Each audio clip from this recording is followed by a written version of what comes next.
Since its very conception thousands of years ago, agriculture has always had a relationship with nature. People have been changing the natural environment in order to make room to grow food or raise animals for literally ages. And while this has changed natural ecosystems and ecological diversity for a long time, it was only in the 20th and 21st century that agriculture really started to have an impact on climate in a global sense. As industrial approaches to agriculture scaled the ability to produce more food, the impacts on the environment also scaled alongside it. Now, agriculture and its connection to society and its contributions to climate change is a huge topic, and we could be here forever talking about it. I don't want to bring you down with tales of doom and gloom. I want to talk to you today about positive things that we can do to improve the situation, to make our agricultural and our food systems better for a healthier planet and for healthier people. So that's why I'm going to talk to you about urban farming today, and why we at Farm will believe it's such an awesome solution for changing this paradigm. And to do that, we need to start at the UN.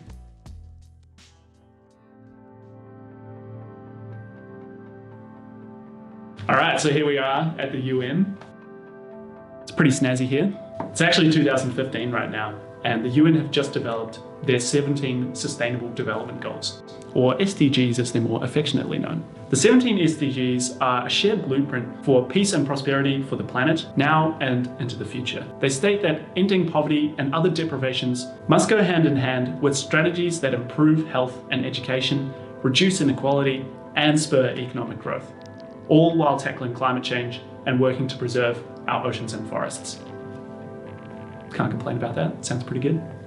So like I said, there are actually 17 of the SDGs, and we're really interested today in number 13, which is all about combating climate change. In the words of the SDG, it actually says, take urgent action to combat climate change and its impacts. Now there are 5 sub-targets within SDG number 13, all related to this main objective of combating climate change. And the first target is particularly relevant to our discussion today about agriculture and urban farming. And this is what it says. Target 13.1, strengthen resilience and adaptive capacity to climate-related hazards and natural disasters in all countries. When we're talking about agriculture and urban farming and food systems, this target in particular is really interesting for 2 reasons. The first, climate-related hazards are in large part being contributed to by our current agricultural practices and food system. And secondly, urban farming can actively build resilience to these hazards while also taking the pressure off our current food system. So, climate-related hazards are in part being contributed to by current agricultural practices. It's not all bad. Our current food systems are doing a pretty good job of feeding lots of people around the planet. There are also lots of people who are missing out. And while they do play an important role, we are now in a situation where our societies are reliant on a food system that produces unsustainable amounts of greenhouse gases, as well as being linked to many other issues like food waste, deforestation, and desertification. All of these problems are actually symptoms of a mechanized, industrialized system of agriculture invented in the 20th century and that we are still using today. Another piece to add to the puzzle is that the average age of a farmer in Australia is increasing year by year as less and less people take up the career. This only adds to the pressure that our current farms feel to produce more and more food for growing populations, especially in cities. With that being the case, it's understandable to think that the methods that we're currently using that are focused on producing more and more food would seem the only way forward. Or are they? What can we do to create a new food system, one that includes a diversity of practices, adapted to the diversity of the environment that we are creating, and certainly one that can cater to growing populations in cities? Enter urban agriculture.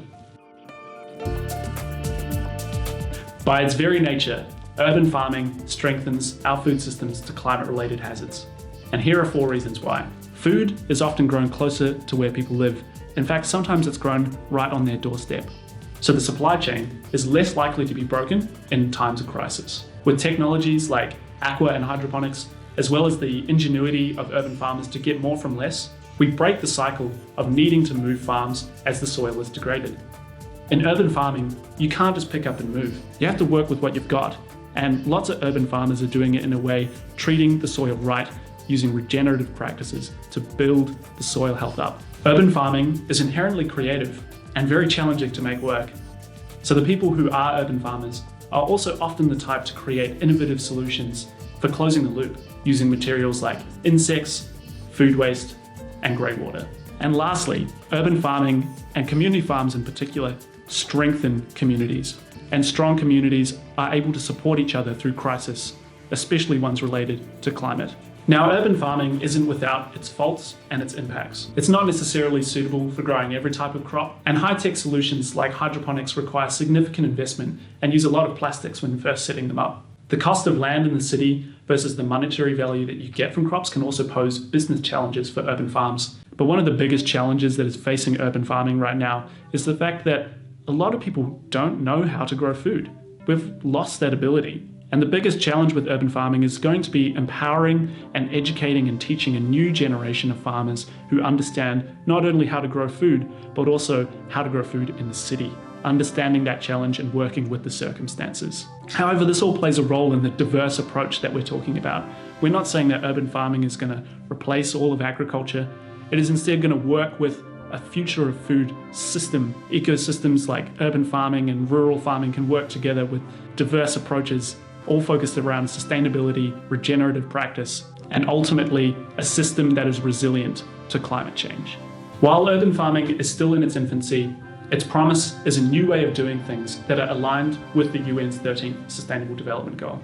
The fact that it's new is actually one of its biggest strengths, as our current way of farming is institutionalized and well established, and that makes change within it far slower than we need right now to address climate change. But urban farming as a movement is still growing, and so a new generation of urban farmers can create it with the needed sustainable and regenerative mindset right from the beginning. And if we can do that, we can build the future of food right here in our cities from the ground up.